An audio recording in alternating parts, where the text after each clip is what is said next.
2014 GMC Chevrolet 1500 with a 5.3 liter. Gonna do spark plugs. What you want to do is you want to remove your dipstick, remove your oil cap, and then remove your vent tube. You got to push in on the gray part on the valve cover and lift that tube up, and you can push on the gray part on the bottom to remove that part. Get that tube out of there, and then you're gonna lift that whole little plastic cover up.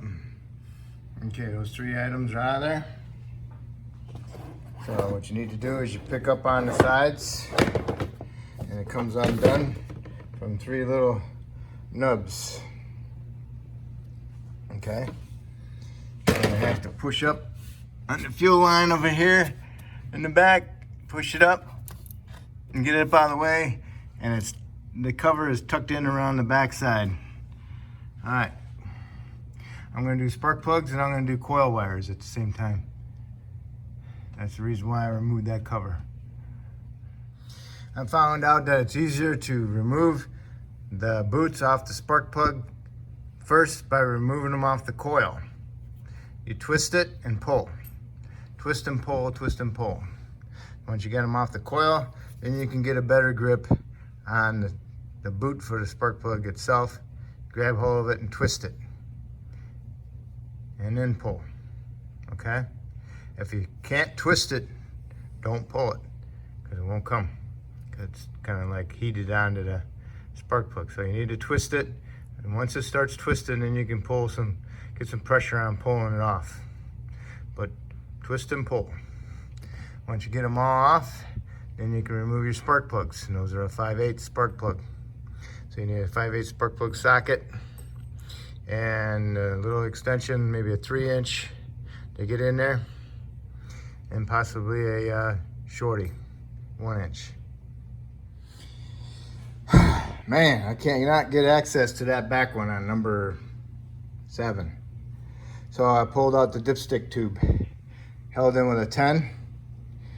I moved it around, wiggled it, and pulled it out. If you can wiggle it, move it around, you can pull it out. Because sometimes they'll rust inside the block.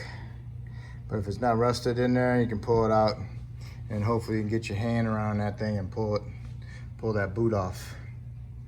Otherwise, you have to get some long needle nose pliers in there and damage the boot. Because number 5, that's what I did on this one.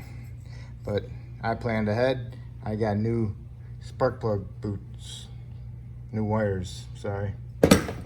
So plan ahead, get the wires also. Get the AC Delco ones. I got it. I could twist it and pull it off. I couldn't twist and pull off on number 5 because of the stupid steering shaft hitting my hand. And plus, I'm getting arthritis in my fingers. It's really bad. It hurts my fingers to do that.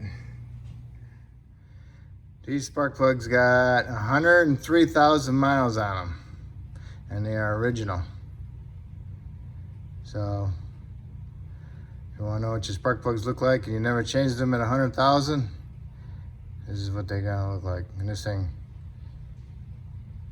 runs pretty good.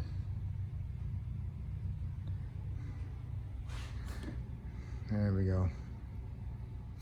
Okay, here's the new spark plugs for this side. What you want to do is you want to inspect it and make sure it's not smashed or bent or cracked. Also, the porcelain on the outside, you want to make sure it's not got any cracks in it. Run your fingers around it. If it has any hairline cracks, the dirt in your fingers will show up in the crack. Do not re-gap. These are pre-gapped. If they're bent, then you'll have to, of course, gap it or take them back and get a new one.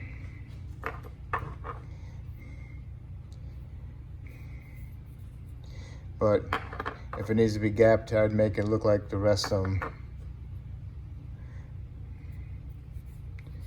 This is what I always do. At every spark plug, because I don't want it to come back and bite you, having a crack in it. That way, if it does get a crack in it, whose fault was it? Yours when you installed it. Okay, I'll put a little bit of anti-seize on the threads, and I'll get them all started, and I'll snug them up, and then I'll torque them to 15 to 16 foot-pounds. Snug, okay? One thing you need to do is also blow out.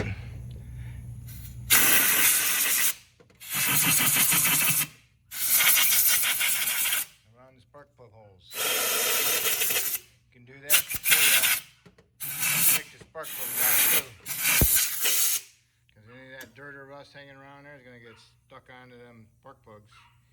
And then it possibly might cause a hard time starting them. Okay, you got your spark plugs in, you got them torqued to 15 to 16 foot-pounds. Next, you need to do is get your wires. They're all the same wires all the way around. Get some dielectric grease and put it inside there. But I see GM came with it, the AC Delco ones. That's good. Do not put it in on this side, because if you put it on this side, it goes onto the coil, it pulls itself off. So do not put it on there. Okay, but if yours doesn't have any dielectric grease in there, put a little bit in there and smear it around in there like they did. Just take a little dab and stick it in there and work it around inside there like that. Okay, what I'll do on these GMs, I'll stick them on the coils first, and I'll stick them at a little bit of an angle towards the spark plugs. Get them started on all the coils first, and then you can put them on the spark plugs. Make sure they clip all the way up so you don't see the clean spot anymore, all the way up to the dirt lines, okay? And on this case, GM put the dots on them, so put the dots up. At least how it ends up on this side anyway. Okay, so now you can put the spark plugs on, you're gonna push them on there all the way. And then you wanna make sure they don't pull off easy. As you're putting them on, you want to feel them clip. I felt that one clip. It feels good. And that's it. That's how you do the spark plugs on the driver's side. You know, after we get the wires on all the way, then we got to put that dipstick tube back down in there. And you might have to guide it in from the bottom, but we're going to see if we can fish it in. And put a little bit of grease around the O-ring. Some Sil Glide or some dielectric grease that you might have out. Okay, if you took out the dipstick tube, you need to leave these two last spark plugs off, the boots off, so you can see down inside there, and also so you can wiggle the tube down there. And put a light pointing down, straight down there, looking at the side of the block right above the oil pan, so you can see the hole that the dipstick tube goes into. So get it lined up with it and fish it in there, drop it in, and then put your little 10mm bolt back on there and snug it up.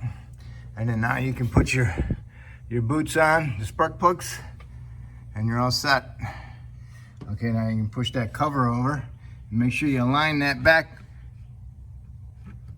pin nipple with the grommet. You see it? Okay, line that up. And then you can place it down over. Keep an eye on it. Make sure you keep it on it, and then you just go like that. Push them on. Ah, that's nice. Now this came out. Watch out for your oil.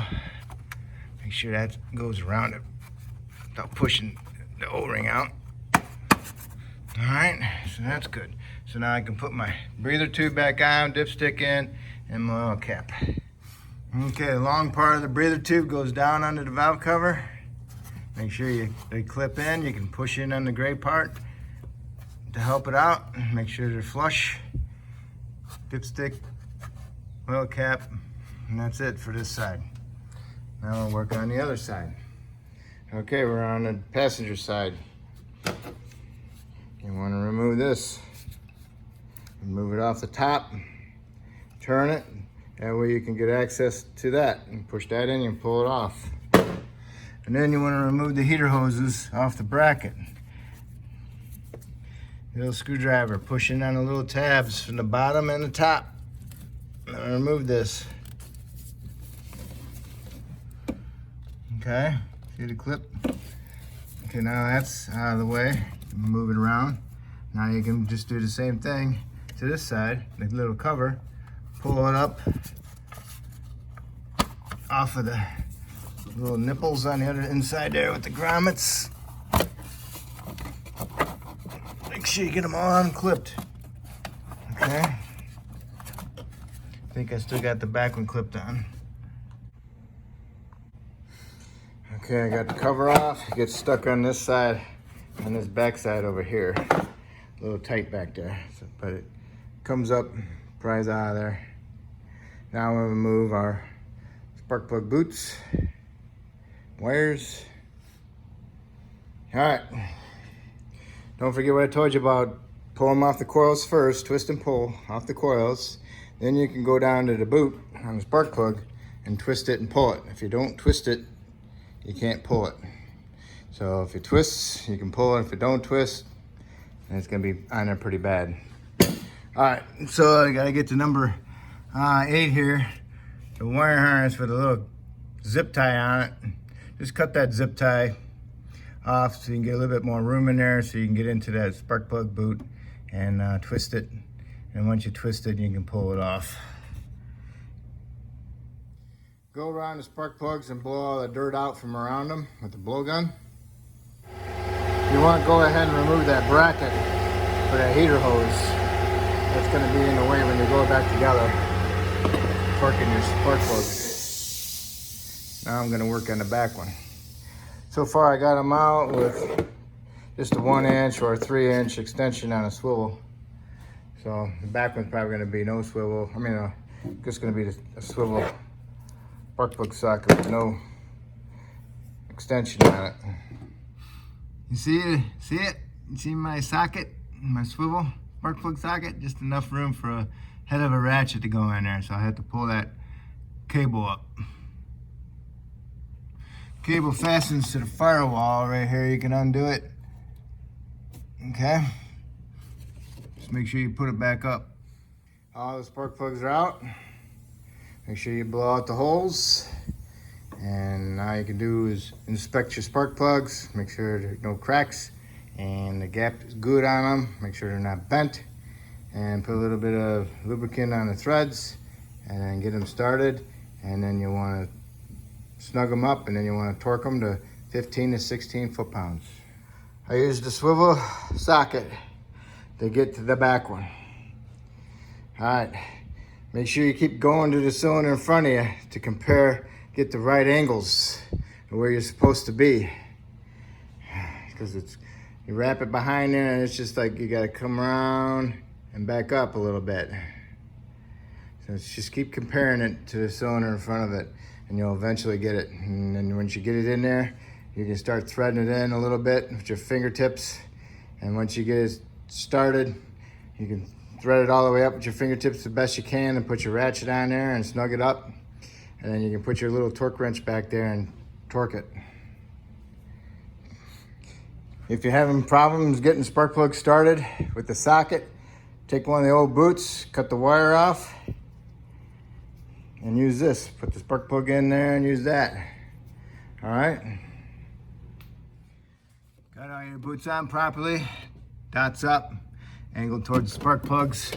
Get that back one in there. You can actually get your whole hand back there and feel the spark plug and the boot and guide it on. Once you get it on, make sure they're all on. Make sure they're all pushed up. You can feel them clip in. You can put your little bracket back on to 10. Go back down there. Get yourself a nice long zip tie. Zip tie that wire harness back together to the ground wire, because otherwise it's going to eventually work its way down there and hit the exhaust manifold and start melting. Okay, so we get that all done. Now we can put our shield on. The top of the valve cover, the valve cover.